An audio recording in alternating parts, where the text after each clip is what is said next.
Hi, what's up? Magandang umaga. For today's video is magkukuha tayo ng buko. Tapos doon natin sa taas bibiyakin. So ayan, nag-set up tayo ng tripod para makita natin yung yung kuha niya. So tara, let's go.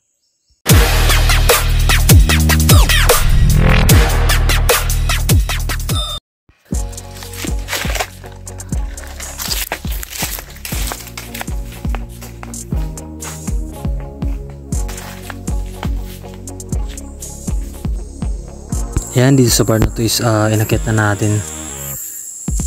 So ayan, akitin na natin. Punta tayo sa taas. Kaya natin pala ginawa yung content na to is may nag-request na tropa natin kung kaya daw. So ayun, pinagbigyan natin. So kaya ginawa natin. So ayun, nasa taas na tayo. Ayun, bali nag-set up tayo ng tripod doon sa baba para makita yung yung kabuuan. Bali dumayo pa pala tayo, kalahating oras yung travel ko simula sa bahay namin. So simulan natin yung cam natin. Ayan, camera natin. So ayan, itong nasa baba yung kukunin natin.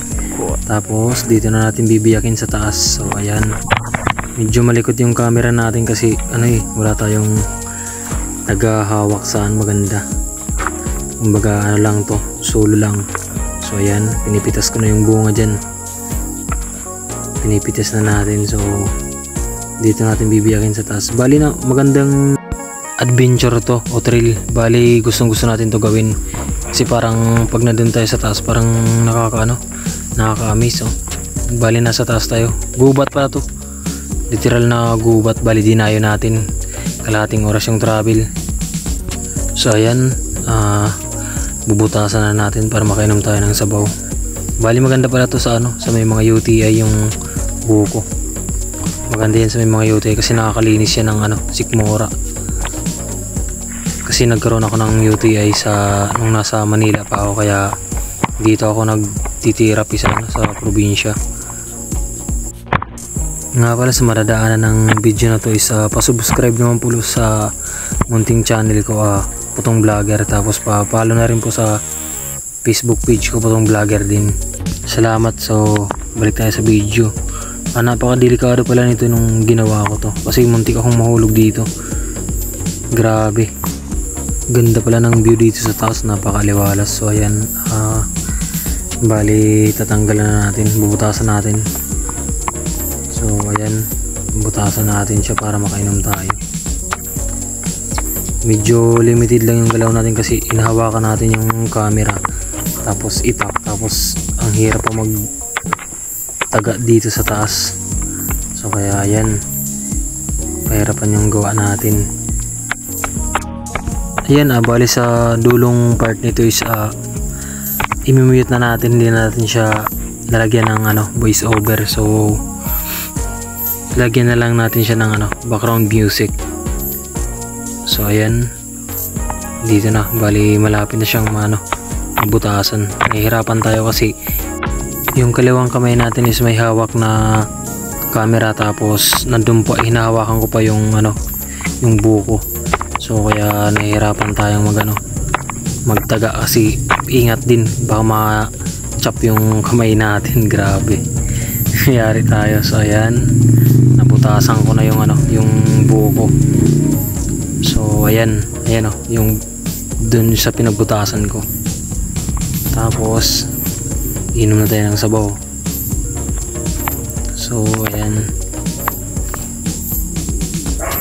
ayan, bali napakapangit ng pagkabutas natin, napakalaki. Kasi yun nga, nahihirapan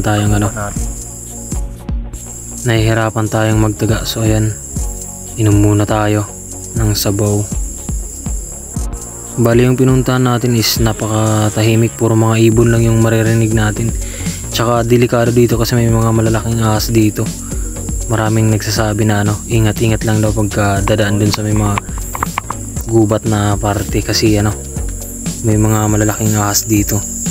So lakas ng loob lang ginawa natin kasi para sa content na to. Nga pala, pa shoutout kay Kagamutan Vlogger. Subscribe nyo yung channel niya. Ayan, dito na lang yung ano natin, yung voice over natin. Bali puputulin na natin, background music na lang yung itutuloy-tuloy natin. So salamat guys.